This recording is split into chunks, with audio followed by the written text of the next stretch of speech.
para sa akin, personal lang ha, walang resolution to, dapat i-dismiss na ito kaagad. Dahil unang-una, hindi na talaga kaya matapos bago yung 19th Congress, may sariling rules ang Senado. Pero ang totoo, I have very serious concerns about the validity of the impeachment complaint arriving here in the Senate. Maliwanag naman na ito ay napila pa nung December 2024. Pagkatapos nun, a second impeachment complaint later in December, 4 December, was also endorsed and filed in the lower house. A third impeachment complaint was also filed on the 19th.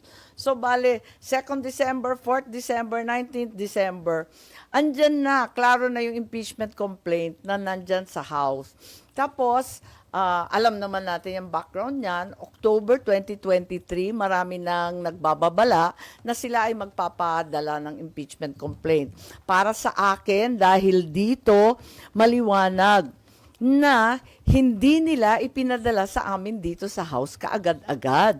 Bakit? Ang tanong ko. Bakit wini-withhold? Kung wini-withhold nila, abay sila pala ang nagpatagal nitong lahat.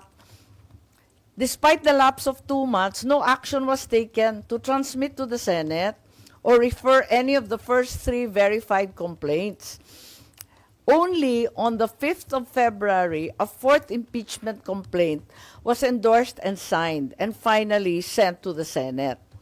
So, para sa akin, kinakailangan alamin kung tama rin ang ginawa ng Kongreso. Sinasabi nila dinelay ng Senado.